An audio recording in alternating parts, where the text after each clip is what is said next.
Hello students, आप सभी का स्वागत है बिजनेस स्टडी की क्लास में। और हमारा चैप्टर चल रहा है क्लासिफिकेशन ऑफ बिजनेस एक्टिविटी, जिसमें हमने प्रीवियस जो लेक्चर था उसमें हमने बात की थी कॉमर्स के बारे में, और कॉमर्स में जो है ट्रेड उसके बारे में हमने बात की थी। और आज हम बात करेंगे एक्सलरी टू ट्रेड, यानी कि ट्रेडिंग जब करते हैं तो कौन कौन सी रिलेटेड एक्टिविटी जो है वो साथ में की जाती हैं, उसके बारे में आज हमने बात करनी है। तो देखिए इसमें कौन कौन सी एक्टिविटी जो है वो की जाएंगी। एक्चुअली में जहाँ पर प्रोडक्शन होता है वहाँ से लेकर उसको क्या है कंज्यूमर तक जब हम पहुँचाते हैं तो कई तरह की प्रॉब्लम जो है वो फेस करनी पड़ती है। तो कौन कौन सी ऐसी प्रॉब्लम जो हैं वो फेस करनी पड़ती हैं। एक तो पर्सन से रिलेटेड जो प्रॉब्लम है, ठीक है, वो हमें फेस करनी पड़ेगी कि किस तरह से हम मटेरियल जो है वो पहुँचाएँ, बीच में मीडिएटर का काम कौन करेगा। एग्जाम्पल के तौर पे क्या है, कोई प्रोडक्ट है उसका प्रोडक्शन अगर हिमाचल में होता है और उसको क्या है हमने किसी दूसरी जगह पे मुंबई के अंदर हमने क्या है भेजना है, तो उसमें कोई मिडिल मैन मीडिएटर जो काम करेगा वो कौन होगा। और उसके बाद क्या है इसको कहाँ कहाँ जैसे भेजना है तो वो कैसे भेजा जाएगा। उसके बाद क्या है, मान लो ऑफ सीज़न में अगर उसको हमने सेल करना है तो किस तरह से उसको क्या है बचा के रखना है हमने प्रोडक्ट को। और इसी तरह से जब मटेरियल को सेंड किया जाता है तो बीच में क्या है उस मटेरियल के ख़राब होने का भी डर रहता है, तो रिस्क भी उसमें क्या है क्रिएट होता है। और इसके साथ साथ हमें क्या है प्रोडक्ट को भेजने में, स्टोर करने में फाइनेंस जो है, पैसा जो है उसकी ज़रूरत भी हमें पड़ती है, तो फाइनेंस की प्रॉब्लम भी आती है। और इन्फॉर्मेशन की जो प्रॉब्लम है वो भी हमें क्या है फेस करनी पड़ती हैं। तो ये कई तरह की जो प्रॉब्लम है ये हमें फेस करनी पड़ती है। और इन प्रॉब्लम को सोल्यूशन के लिए हमारे पास क्या है एक्सलरी टू ट्रेड, ठीक है। तो उसमें क्या क्या हम करते हैं, जैसे कि पर्सन से रिलेटेड जो प्रॉब्लम है, ठीक है, उसको मिडिल मैन जो है वो सॉल्व करता है। प्लेस से रिलेटेड जो प्रॉब्लम है उसमें ट्रांसपोर्टेशन और कम्युनिकेशन जो है वो सॉल्व करते हैं। टाइम से रिलेटेड जो प्रॉब्लम है वो वेयर हाउस जो है वो सॉल्व करता है, यानी कि हम हमारा जो प्रोडक्ट है, वेजिटेबल है, फ्रूट है, उनको वेयर हाउस में रख करके, स्टोर गृह में जो है वो रख करके, ठीक है, उसको ऑफ सीजन में भी हम क्या है सेल कर सकते हैं। इसके अलावा रिस्क जो है उसको कौन सॉल्व करता है, इंश्योरेंस जो है वो सॉल्व करता है। फाइनेंस की जो फैसिलिटी है, अगर हमें फाइनेंस चाहिए, पैसा चाहिए, तो उसका सॉल्यूशन कौन निकालता है, बैंक जो है वो निकालते हैं। और इन्फॉर्मेशन जो है उसको, यानी कि किस तरह से हमारे प्रोडक्ट की जो इन्फॉर्मेशन है सारी की सारी हमने क्या है कंज्यूमर तक पहुंचानी है, तो इसके लिए जो काम करता है वो है एडवर्टाइजमेंट। अब आता है कि ये जो मिडिल मैन है उसकी ज़रूरत जो है वो क्यों पड़ती है, मिडिल मैन की ज़रूरत। तो मिडिल मैन की ज़रूरत इसलिए पड़ती है कि एक कंपनी जब अपना प्रोडक्ट बनाती है तो कंपनी का जो ओनर है, मैनेजर है, उनके लिए ये पॉसिबल नहीं होता कि वो एक एक कंज्यूमर के पास जा कर के अपना प्रोडक्ट जो है वो बेच करके आए, या एक एक कंज्यूमर को क्या है अपना प्रोडक्ट जो है वो सप्लाई करें। तो उनके लिए क्या है ये बहुत मुश्किल हो जाता है, तो इसलिए वो क्या करते हैं बीच में मिडिल मैन का यूज़ करते हैं। जैसे कि एक कॉस्मेटिक प्रोडक्ट बनाने वाली कोई कंपनी, मान लो हिंदुस्तान यूनिलीवर कंपनी का हम एग्जांपल लेते हैं। इसके बहुत सारे जो प्रोडक्ट हैं मार्केट में अवेलेबल होते हैं। तो हिंदुस्तान यूनिलीवर क्या है, मान लो कॉस्मेटिक प्रोडक्ट बनाती है, सौंदर्य जो उत्पाद हैं वो बनाती है, जैसे कि क्रीम है, पाउडर है, ठीक है, इस तरह के जो प्रोडक्ट है, या फेस वॉश है, इस तरह के प्रोडक्ट बनाती है। तो वो अपना जो प्रोडक्ट बना रही है वो क्या है पूरे इंडिया के अंदर क्या है सेल होता है। उसके बाद क्या है, अब ये सेल कैसे होगा, डायरेक्टली का हम कभी भी क्या है, जैसे हमें बाथ सोप की ज़रूरत पड़ गई, नहाने का साबुन, और हमारा नहाने का साबुन ख़त्म होने के बाद हम डायरेक्टली कंपनी से नहीं लेके आते।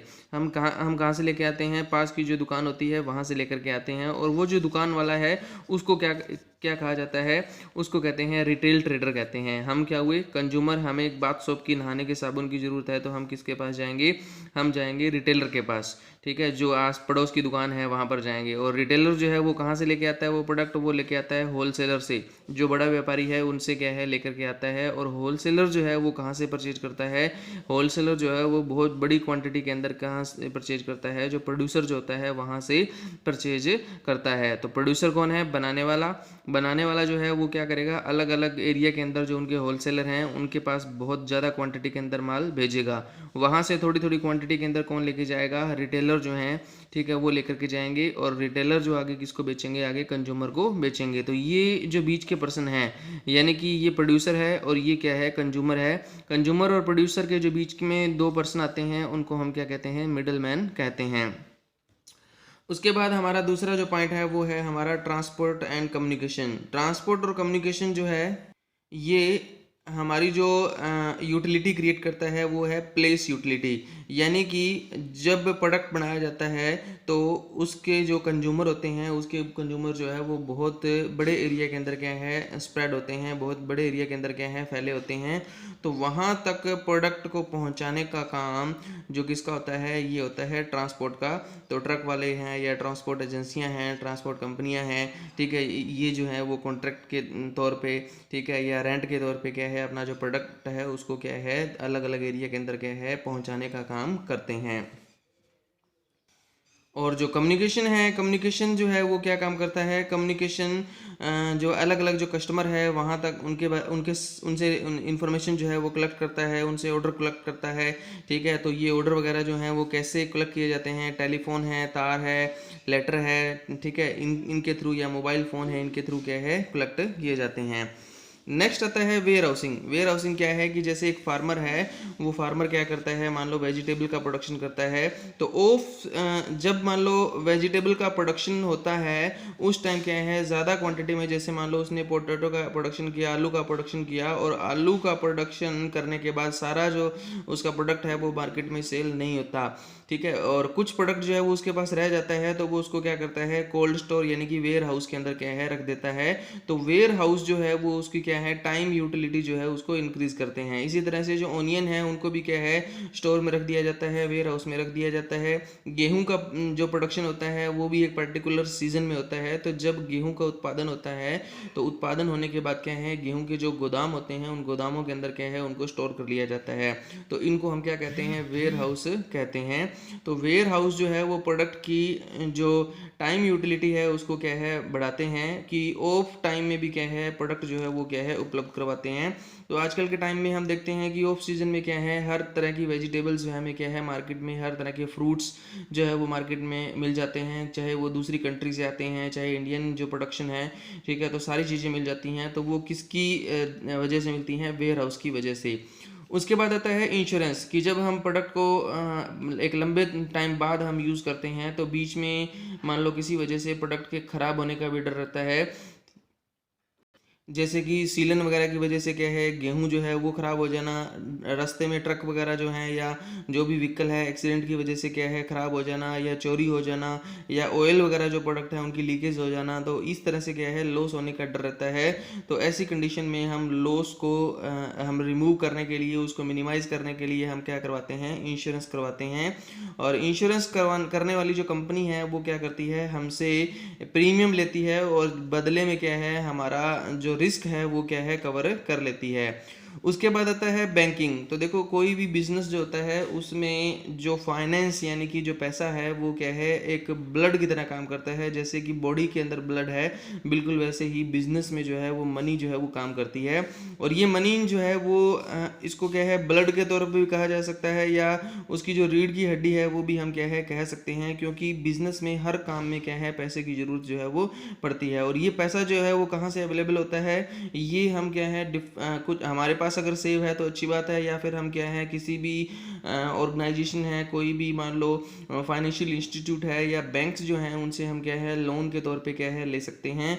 तो ये जो काम कौन करता है, ये बैंकिंग सेक्टर जो है हमारी इस ज़रूरत को क्या है पूरा करता है, और हमें लोन के तौर पे क्या है पैसा देता है, और बदले में हमसे क्या है इंटरेस्ट रिसीव करता है। उसके बाद आता है हमारा एडवर्टाइजिंग। एडवर्टाइजिंग का मतलब क्या है कि आप जैसे कोई सीरियल देख रहे हो, मूवी देख रहे हो, तो सीरियल मूवी या न्यूज़ के दौरान क्या है बीच में कोई प्रोडक्ट की ऐड आती है, उसको हम क्या कहते हैं, एडवर्टाइजिंग कहते हैं। ठीक है, जैसे कि मैगी की ऐड आना या फिर किसी गाड़ी की ऐड आना, ठीक है, तो वो क्या है एडवर्टाइजिंग। तो एडवर्टाइजिंग क्यों की जाती है, ताकि लोगों को जो प्रोडक्ट है उसके बारे में क्या है इन्फॉर्मेशन मिल सके। यानी कि जब कंपनी कोई नया प्रोडक्ट बनाती है या कोई नई स्कीम जब लॉन्च करती है तो कंपनी क्या है उसकी ऐड जो है वो क्या है टीवी के अंदर दिखाएगी, ताकि क्या है लोगों के पास ज़्यादा से ज़्यादा इन्फॉर्मेशन जो है वो प्रोडक्ट के बारे में पहुंचे, और लोग जो है हमारे प्रोडक्ट जो है उसकी ज़्यादा डिमांड करें, ज़्यादा उसको क्या है परचेज करें, क्योंकि फिर इससे क्या होगा कंपनी को ज़्यादा बेनिफिट होगा। तो अब हम बात करते हैं इंडस्ट्री, कॉमर्स और ट्रेड जो है इन तीनों में डिफरेंस क्या है। तो सबसे पहले एक्टिविटी के बारे में बात करें तो इंडस्ट्री क्या करती है, गुड्स और सर्विसेज का प्रोडक्शन करती है। कॉमर्स जो है वो क्या करता है, गुड्स और सर्विसेज को क्या करता है डिस्ट्रीब्यूट करता है, मतलब कि बनाने के बाद उसको क्या है ग्राहक तक पहुंचाने का काम जो है वो कॉमर्स का होता है। ट्रेड का मतलब क्या होता है, सिर्फ सेल परचेज करना। उसके बाद हम बात करें कि कितना कैपिटल, कितनी पूंजी की जरूरत होगी, यानी कि कितने पैसे की जरूरत होगी किस किस में। तो बिजनेस को करने के लिए यानी कि इंडस्ट्री के अंदर क्या है, बहुत सारी हमें क्या है, वर्किंग और फिक्स कैपिटल दोनों की जरूरत होती है। मतलब फिक्स पैसा भी हमें लगाना पड़ता है और डेली के खर्चों के लिए भी वर्किंग कैपिटल की ज़रूरत पड़ती है। कॉमर्स में क्या है, जो फिक्स कैपिटल है उसकी ज़रूरत कम पड़ती है और जो वर्किंग कैपिटल है उसकी ज़रूरत क्या होती है, ज़्यादा होती है। इसी तरह से जो ट्रेड होता है उसमें भी क्या है, फिक्स की ज़रूरत कम होती है और वेरी जो कार्यशील पूंजी है यानी कि वर्किंग कैपिटल है उसकी ज़रूरत इसमें क्या होती है, ज़्यादा होती है। अब हम बात करें स्कोप के बारे में। तो इसमें हम क्या है, प्राइमरी सेकेंडरी सेक्टर जो है उसको और जो सर्विस सेक्टर है उन तीनों को हम क्या करते हैं, इंक्लूड करते हैं। और कॉमर्स जो होता है उसमें हम दो चीज़ें शामिल करते हैं, ट्रेड और एक्चुअली टू ट्रेड। और जो ट्रेड होता है उसमें हम दो चीज़ें शामिल करते हैं, होम ट्रेड और फॉरेन ट्रेड। ये हम पूरे चैप्टर में हम पढ़ चुके हैं पहले। उसके बाद आता है क्रिएशन ऑफ यूटिलिटी। तो इंडस्ट्री क्या करती है, गुड्स और सर्विसेज को सिर्फ बनाने का काम करती है ये। तो ये क्या करती है, जो प्रोडक्ट की फॉर्म यूटिलिटी क्रिएट करती है। फॉर्म यूटिलिटी का मतलब क्या होता है, उसकी शेप में चेंज कर देना। कि जैसे फर्नीचर का बिजनेस है तो वो क्या करते हैं, लकड़ी की शेप को चेंज करके उसके फर्नीचर बना देते हैं। तो उन्होंने क्या किया, उसका फॉर्म, उसका रूप जो है वो परिवर्तित कर दिया। तो इंडस्ट्री जो होती है वो फॉर्म यूटिलिटी क्रिएट करती है। कॉमर्स जो होता है वो प्लेस यूटिलिटी, टाइम यूटिलिटी भी क्या है, जो क्रिएट करता है। इसके अलावा ओनरशिप जो यूटिलिटी है उसको भी क्या है, ये क्रिएट करता है। और जो ट्रेड होता है वो क्या करता है, ओनरशिप से रिलेटेड जो यूटिलिटी है उसको क्या करता है, क्रिएट करता है। उसके बाद आता है रिस्क। तो देखो, जिस बिजनेस में हम पैसा ज़्यादा लगाएंगे, जिस चीज़ में, उसमें रिस्क क्या होगा, ज़्यादा होगा। तो बिजनेस इंडस्ट्री के अंदर क्या होता है, रिस्क जो है वो ज़्यादा होता है। और कॉमर्स में क्या है, इससे कम होता है। और इसमें भी क्या होता है, ट्रेड में कम होता है। उसके बाद हम बात करें कि एक दूसरे पर किस तरह से क्या है, ये डिपेंड करते हैं। तो जो इंडस्ट्री है वो क्या है, दोनों पर डिपेंड करती है, कॉमर्स और ट्रेड पे। और जो कॉमर्स है वो क्या है, ट्रेड के ऊपर डिपेंड करता है। क्योंकि कॉमर्स में हम क्या है, ट्रेड और एक्चुअली टू ट्रेड है, इन दोनों को शामिल करते हैं। उसके बाद हमारा जो आता है ट्रेड, ट्रेड जो है वो इन दोनों पे डिपेंड नहीं करता, ये क्या होता है, बिल्कुल फ्री होता है। तो ये था हमारा डिफरेंस, इंडस्ट्री, कॉमर्स और ट्रेड में क्या डिफरेंस है। इसके साथ ही हमारा जो ये चैप्टर है, सेकंड चैप्टर, ये यहाँ पर फिनिश होता है। और अगला जो लेक्चर होगा हमारा, उसमें हम बात करेंगे नेक्स्ट चैप्टर के बारे में।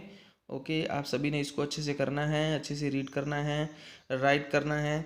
ठीक है, थैंक यू सभी को।